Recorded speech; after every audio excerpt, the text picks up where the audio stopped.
The widow of a Vietnam War veteran is fighting for her husband's benefits nearly 4 years after he passed away.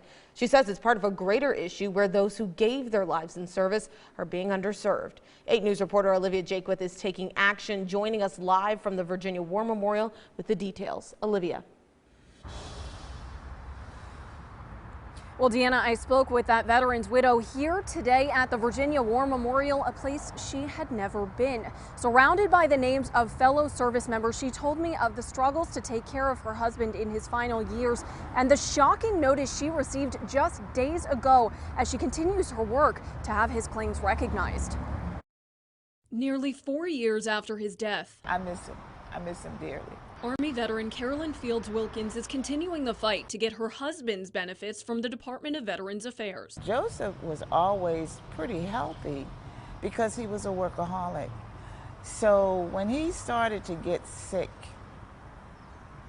it really bothered me. About a year after Joseph and Carolyn got married, she says she tried to take him to their local VA medical center for problems with his movement and speech. But until his death in 2018, she says problems with his treatment persisted. He never recovered and he wasted away. I don't know what's owed to my husband for the Parkinson, but the pain and suffering that he endured, I don't think you can ever be paid enough. Joseph was an Air Force veteran who served multiple tours in Vietnam. Holding his death certificate, Carolyn says it's clear that he had multiple medical conditions that would qualify him for benefits, but those claims were denied. When I filed the claim for Parkinson in 2009 or 2010, it was denied because they say he did not have Parkinson.